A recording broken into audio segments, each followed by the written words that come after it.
Okay, we will move on to question 2. Shipadiza can go to the... The wasteful manager.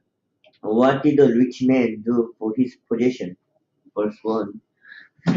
Jesus told his disciples there was a rich man whose manager was accused of wasting his possession.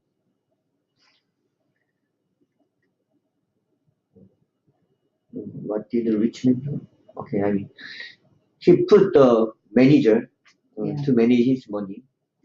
In Jesus' time, rich man, he cannot manage his own properties, a lot. And then he's busy with the other, stuff. So he usually put a manager and put everything under his manager. So this rich man put a manager to manage his property. Okay, next, Sister Judy, please. What kind of management would the rich master expect from the manager? Honest. Good things. Like the manager, like owner. It's not just managing. The rich man owner wants his property increase. He said increase. It's like a business.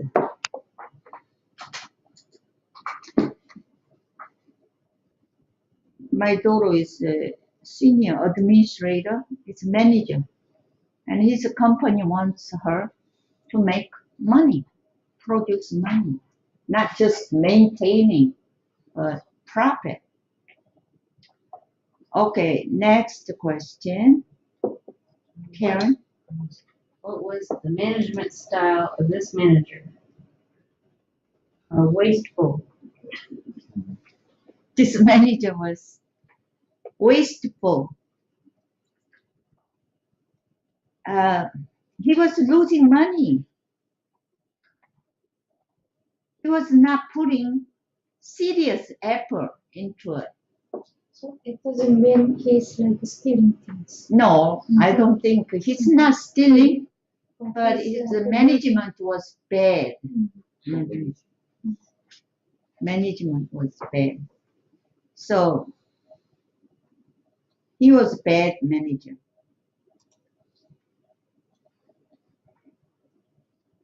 Next question, Shepadiza.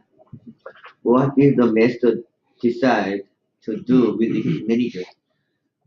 Verse 2. So he called him in and asked him, "What is this I heard about you? Give an account of your management, because you cannot be manager anymore." So the master wanna take away his job, manager's job, from him. Yeah.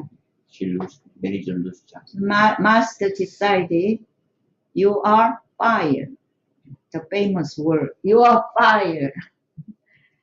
Okay, and so give me an account of your management. That means putting all the record of your management, and then give me the account,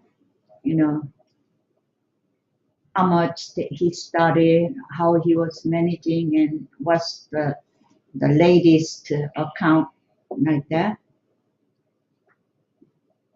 Okay, next question. What is the result of wasteful management? Getting fired? Right. Anybody, not only this master or manager, anybody.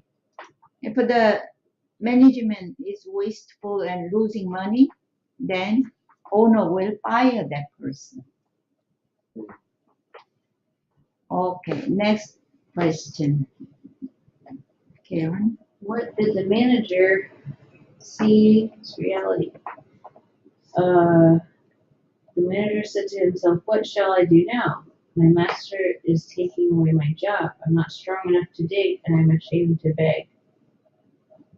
He saw that it was going to be hard for him. Right. He's now desperate. He's waking up to reality. He cannot eat because he's not physically strong. And he cannot beg because it's too shameful. He cannot steal because if he get cut, he will go jail, right? And then he has no job, no income.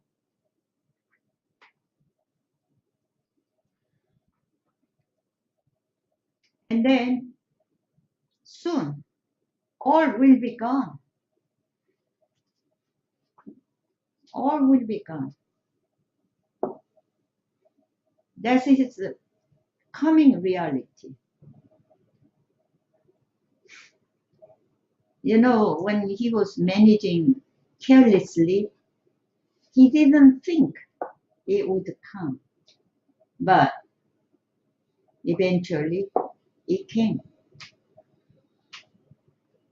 Okay, next question, sympathizer. What did he realize? What did he realize that he should do? First of all, I know what I will do so that when I lose my job here, people will welcome me into their houses. I mean, he realized he will be fired soon, Mhm. so um, he will think about how to, um, after he's fired, how to do. He think about it and prepare next step. So, you know, he was thinking very hard. How can I survive? When I have no job, how can I survive? I know what I will do.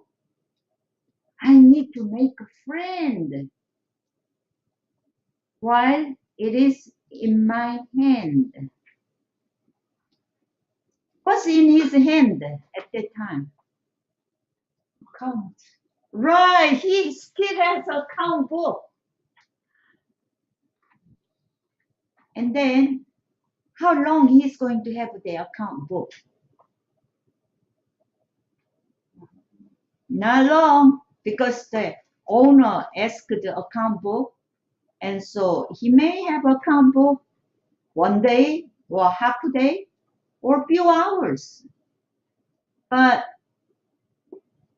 he has still account book in his hand and very little time. And I know what I wanna do while I have the account book in my hand. I am going to use it to make friend. Okay, next question. He seemed to have nothing, but what resources did he find to utilize for his future? I mean, he's fired, practically fired, but still he has account book. As long as he has account book, he still manage.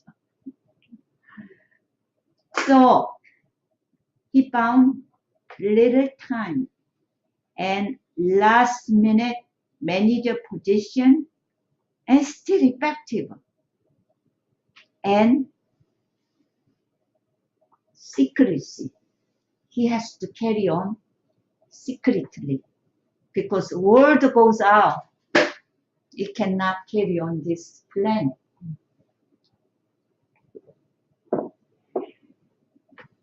Okay. Next question. How much did the first debtor owe to the master? In mine it says 3,000 liters of olive oil. 8,000? 3,000? Mine says 3,000 liters of olive oil. Olive oil. Oh, yeah, yeah. Olive oil. Okay. That's correct. Mine is in a gallon. Yeah. It's 800 gallons of olive oil. So liters, 3,000 liters.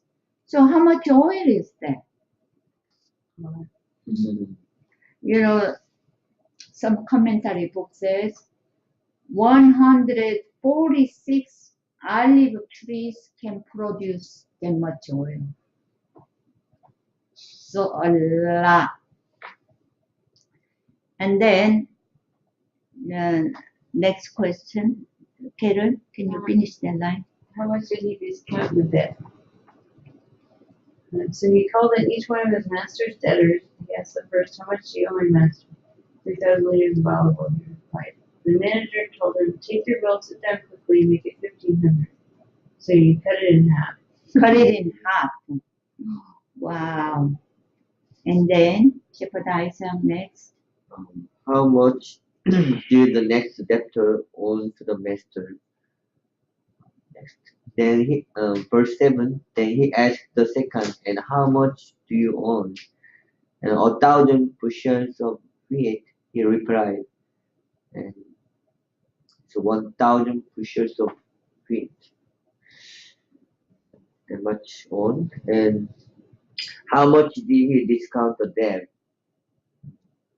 And he told him, take your bill and make it 800. So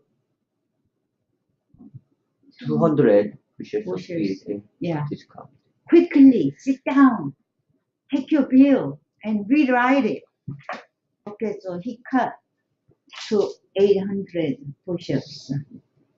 And this is a lot, and it usually says 100 acres of land can produce 1,000 bushels of wheat. 100 acres, huge land. So the master is really, really rich man. And these farmers, they borrow the land. They borrow the land, and then when they say, okay, for 1 year, you can farm this 100 acres, or you give me 100 bushels of wheat. But what happened? In farming, olive trees, not always things go well. Sometimes there is drought, sometimes insect eat it, sometimes too much rain. Things go wrong. And then the farmers cannot come up with what they owe to the master. All right. So first, second, then all other debtors, others, he cut it like that. Next question. What might happen to the debtors when they could not pay their debts? They become slaves. Right. If they cannot pay their debt, and so often they have to sell themselves as a slave, or sell their sons and daughters as slaves. They are very, very desperate. Okay, next, Karen. If you were relieved from the burden of your debt, what would you feel about the manager? Thankful. Later on, you recover, and then you hear later on the manager was homeless. What would you do? Yeah, you will To my home. come to my house. Lifesaver. Right. And then this manager made not one family friend, but a lot of them. So he can go around. He can stay 6 months with this family. He can stay 1 year with this family because he made a lot of friends. Okay, next question. What do people usually try to do with the money? People usually try to do with the money to buy food, insurance, bill, and also invest the money Right. to make it bigger. That's right. When, I mean, this is human mind. We have money, we want to try increase more and more money. But this manager, okay, next question.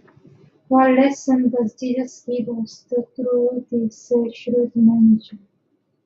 I tell you, use worldly wealth to gain friends for yourselves, so that when it is gone, you will be welcomed into eternal dwellings. So from very hopeless, desperate situation, this manager came out Genius. genius. I mean, he managed the situation really shrewdly. So Jesus said, use worldly wealth to gain friends, so you may be welcome in eternal dwellings.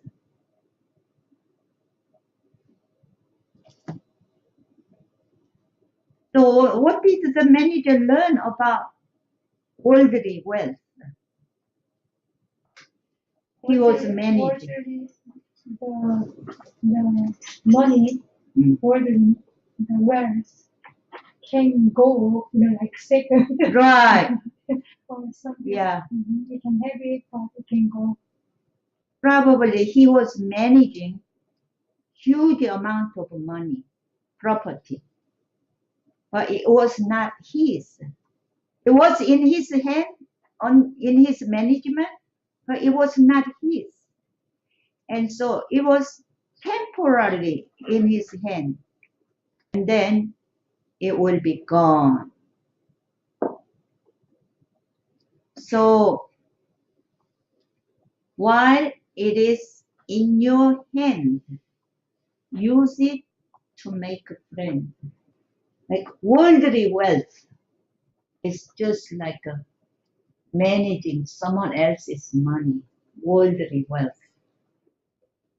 It will be in our hand temporarily, but for a while, but it will be gone. So while worldly wealth is in your hand, use it to make a friend.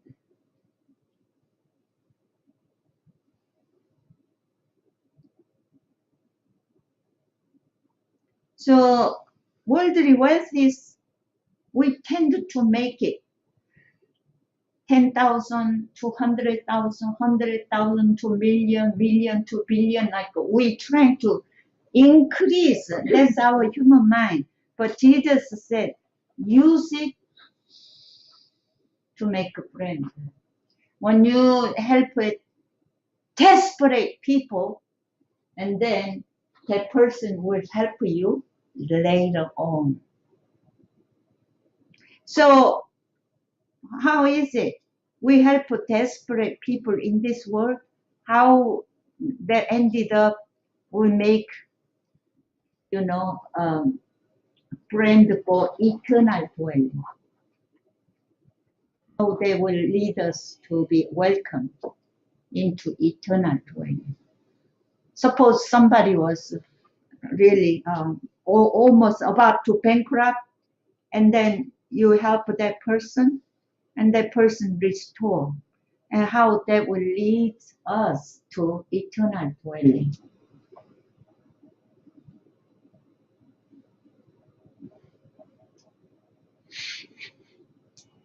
Because what we do to the help desperate people, and we are gaining God's favor, God will reward us. God will welcome us.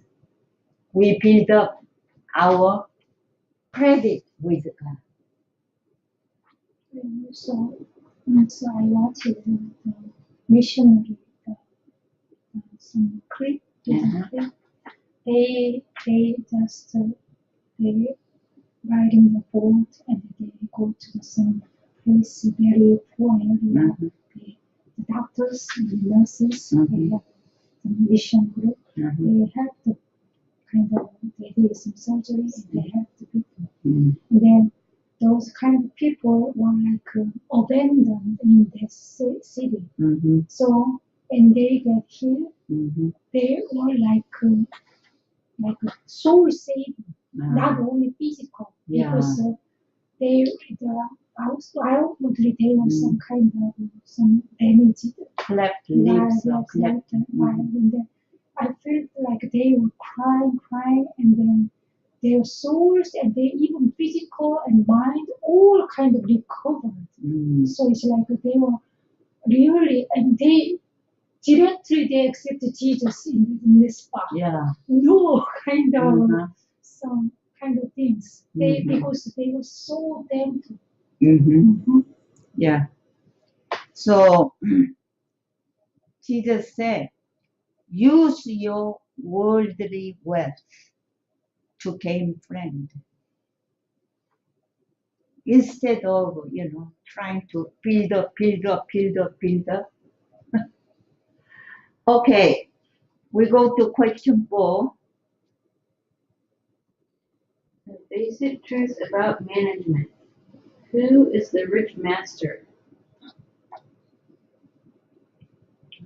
In this parable, God. God is the manager. No, master. The rich master is God. Okay, next question. Who is the manager? Manager? Like us? Yeah, we are manager. We are the manager. Okay, next, Sister Judy. What properties are under your management? The things. First,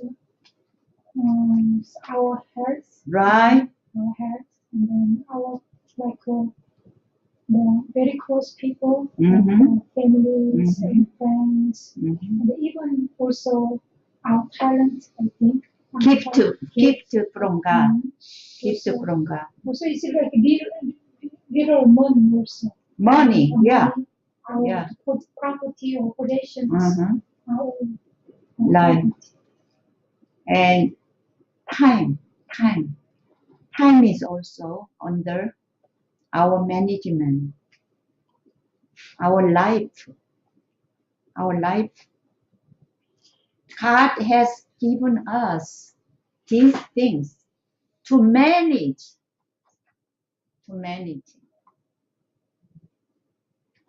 And so we have to manage. It's not my life. It's life that God has given to me to manage. Health. Manage your health. Money. Whatever money in our hand, God wants us to manage. Time. I don't know how you manage your time, but I always go 30 minutes in increment. 30 minutes. When I have 10 minutes, I decide what should I do with the 10 minutes. And I do 30 minutes to this, 30 minutes this, 30 minutes this. And then the gift of God. Each person has different gift. So how we manage this, Okay, next question.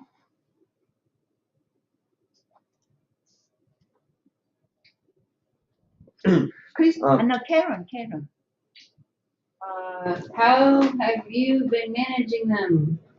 Not very well. I feel bad about it. It just keeps going on like a slow train wreck. So Next question, second one. What is your management style? Wasteful. Okay. Okay.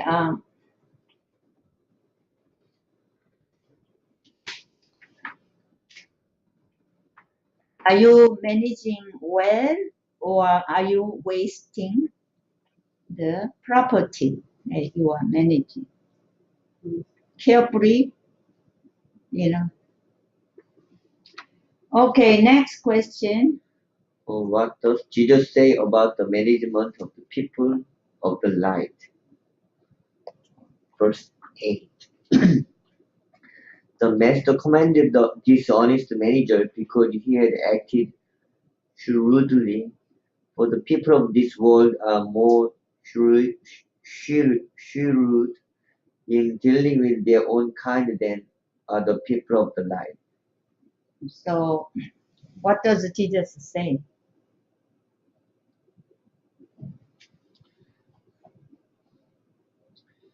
Jesus said the people of this world are more shrewd. Yeah. Shrewd. Jesus wants God's people learn from this shrewd manager. Learn from him. Because, when this manager was desperate, he was thinking very hard, and he came out a solution, and he acted shrewdly or wisely, and he was very productive.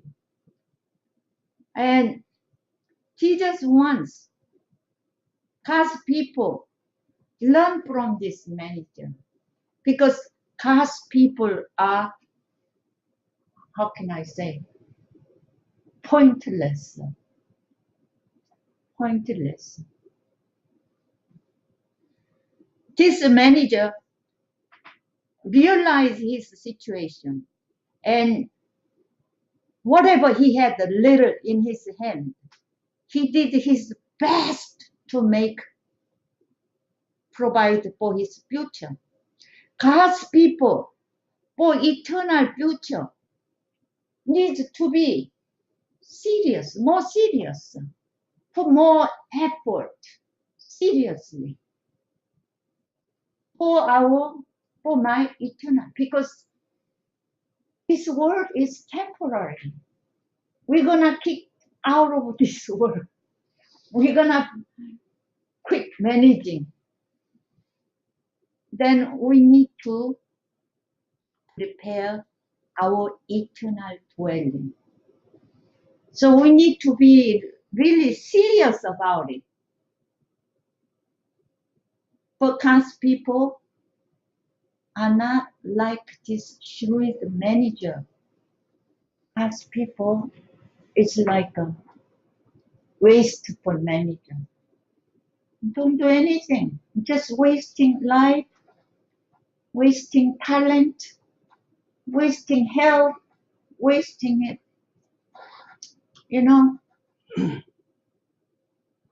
Jesus sees how God's children are so wasteful.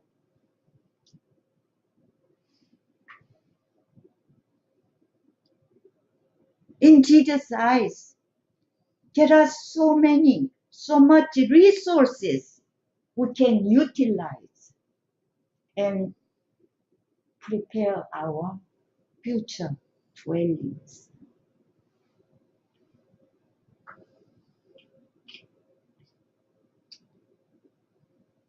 Okay. Next question. How does Jesus evaluate our management? Whoever can be trusted with very little can also be trusted with much. And whoever is dishonest with very little will also be dishonest with much. Okay.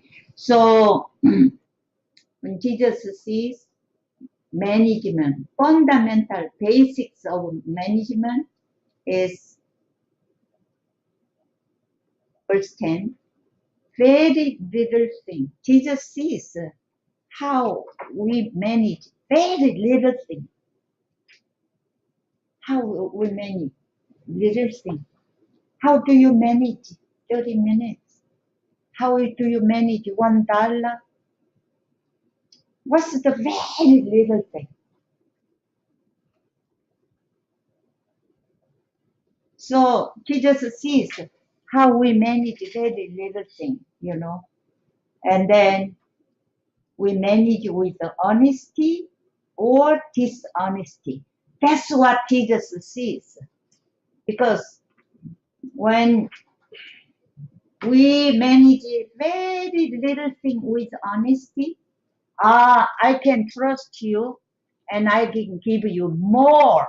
So you will handle more with honesty. But very little thing you are dishonest, I cannot put any more in your hand because no matter how much I give you, you will be dishonest about it. So very little thing. Okay, question B. Karen?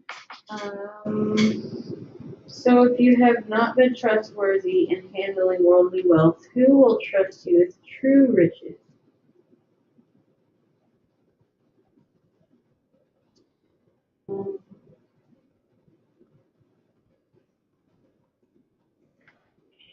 Jesus sees how we handle worldly wealth in this world. In this world. In this world, what we have, we manage well, then Jesus trusts, okay, you can manage spiritual wealth. Yeah. But the worldly wealth, we don't manage well.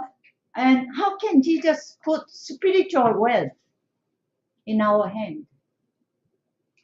There are many Christians don't care about worldly wealth.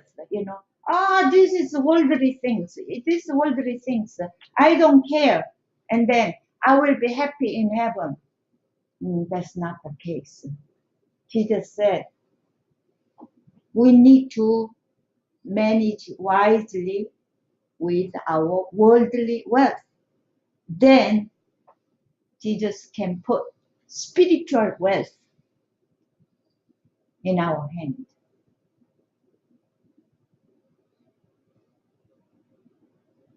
Yeah. Mm-hmm. Because it's a word that we can interpret differently. Yeah. So, we ignore. Oh, this is worldly thing. This is worldly thing. Worldly thing. I don't care. No, that's not it. And then I will be in heaven because I believe in Jesus. We No. try to do opposite way. Yeah. They try to gain more worldly wealth, more. So they don't care the spiritual matter. That's the opposite case, more often case. So kind of this is like it's hard to understand kind of to me because people more care about worldly riches more, gain more, increase more. So they usually abandon spiritual matters. Right. So Jesus sees how we manage worldly wealth, how we manage our life, our health, our money, our time, and the gift of God. How we manage.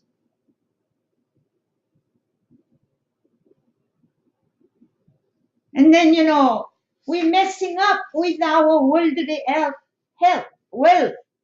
And then we expect some big spiritual thing. No, that's not it. Okay, question C. C, verse 12. And if you have not been trustworthy with someone else's property, who will give you property of your own? So what does it mean? Who will give you? I mean, if someone do not manage other people's property, nobody give them uh, another chance to manage it. This is, you wanna manage, be a good manager? Trustworthy with someone else's property first, then God will give you your own property. So it starts with managing others' property well. Then God will give you your own property. So what this is a human being, okay? Human mind. My thing, I take care of it perfectly. If it is my money, my business, my matter, we take care of it perfectly. No loss at all. But if it is someone else's, I don't care. I don't care. You know, I don't care.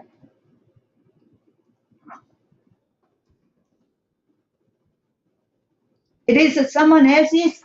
Give me, give me, give me, give me. And then, waste it. Don't use it and waste it. But if it is mine, don't touch it. It is mine like that. Oh my goodness. Jesus said, a person will not have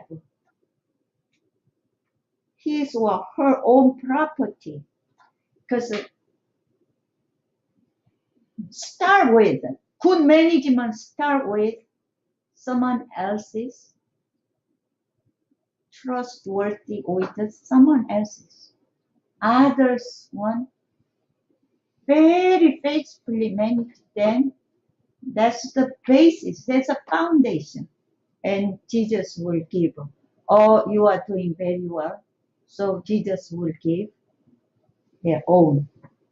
These three basics, Jesus see how that person managing things.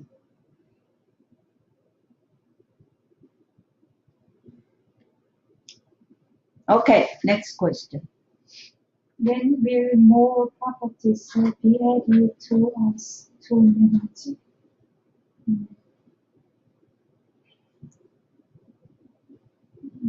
These three things, A, B, C. If we honest with the little things and trustworthy to the worldly words, and trustworthy to somebody's property. Yeah, yeah. Then more properties will be added to us. So we start to manage it more and more. You know, say in terms, we grow more and more powerfully, we grow more fruitful like that. So next question. Aaron? The last one. Who will? Who will give more properties to us? Yeah, God will give. Because God will give. God sees. I mean, God doesn't want to waste. Why God put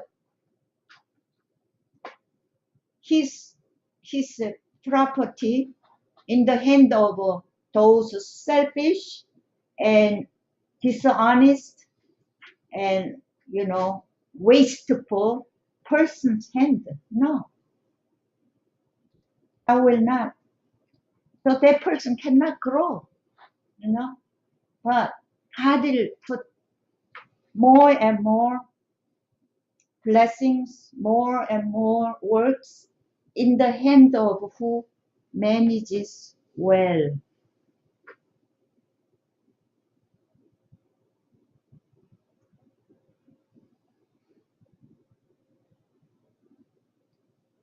It's not we aggressively, but if we do well, then God adds Oh, you are doing manage very well. So I should put more sheep in your hand. I should put more class in your hand. And then that's how we don't jump 1 to 10. We don't jump. We go through 1, 2, 3, 4, 5 gradually. So we have to, where we are, we have to manage well before God. Okay, question 5. So fine. You cannot serve both God and money. What's the relationship between a servant and a master? The servant serves the master. Master bought the servant. Master bought the servant. The servant belongs to the master. So servant will devote his service 100% to the master. That's the between servant and master relationship. And next question. Who is our master, Jesus or money? Jesus. Are you sure? I'm very sure. Okay. Jesus is our master. And then Karen, next question. Why is Jesus our master? Because he made us and gave us everything. He bought us. He bought us with his life. He bought us with his life blood. We are bought by Jesus. And Jesus paid for us. So we are his servant and Jesus is our master. Money didn't buy us, right? Jesus bought us. So he is our master. And then next question. Why does Jesus put money in the place of another master?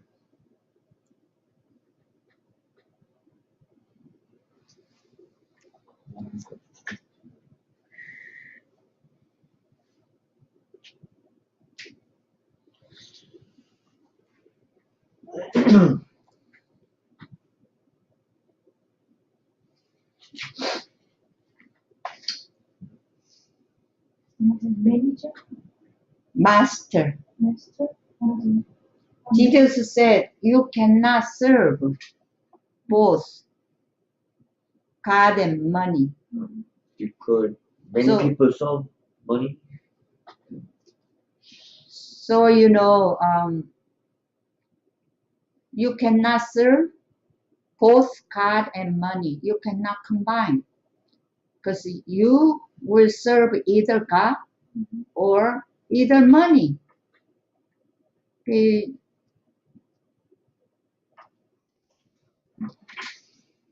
So God is master, money is another master. Money is another master. We frequently give our heart to money, to make money, love money, to increase money, and then our heart is away from serving Jesus.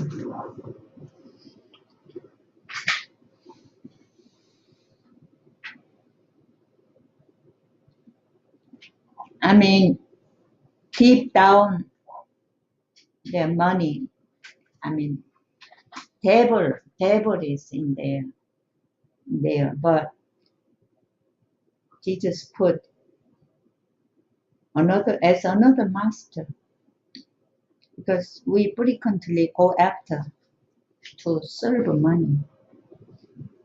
Okay, next question. Who said make a lot of money and serve God by donating money and helping the poor?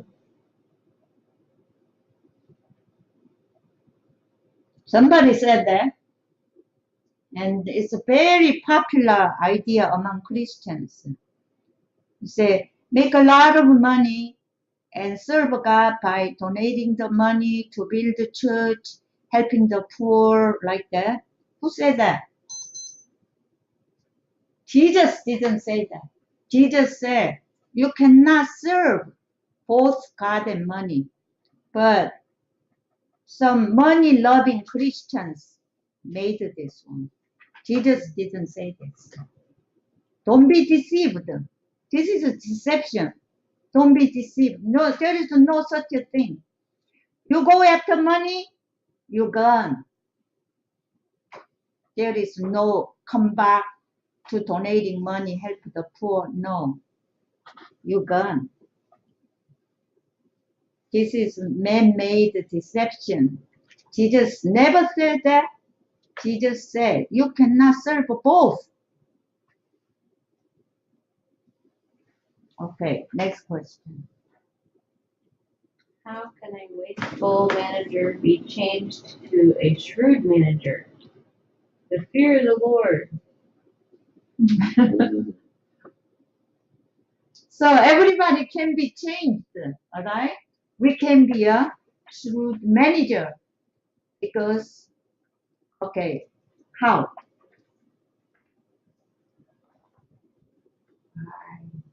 ABC. ABC. ABC.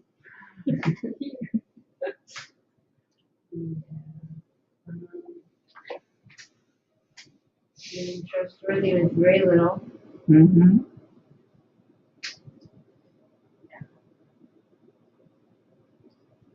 To gain friends. What else? What else? How can we be changed to a shrewd manager? We need to realize what we have is Jesus gonna is go our, soon. So Jesus is our master. Yeah, Mm-hmm. yeah, You are manager. Also, ending is soon. right. What we have will be gone soon. We don't have much time. The manager realized he didn't have much time. When we realize we don't have much time, we start to become serious. You know, when we think, I have 40 years, 60 years, 70 years ahead, then we become very just complacent and relaxed and like that. But when we realize we don't have much time, then we wake up and then I need to do something to make sure I will be welcomed in heaven. And then we start to look for resources to utilize.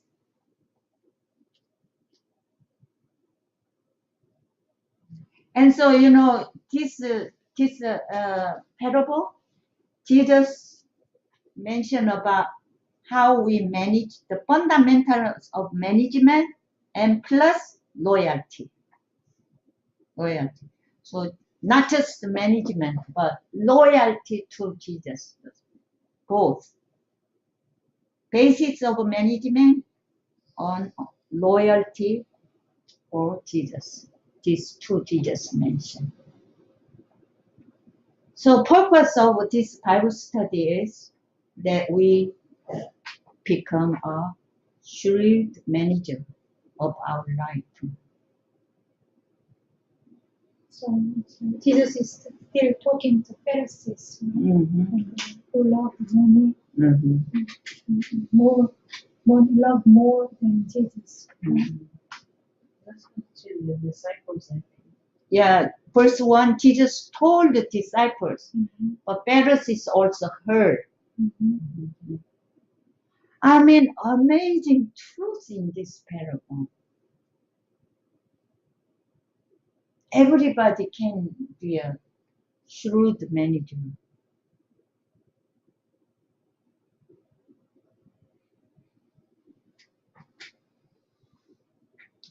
Okay, the Bible study is up to here, and we can share.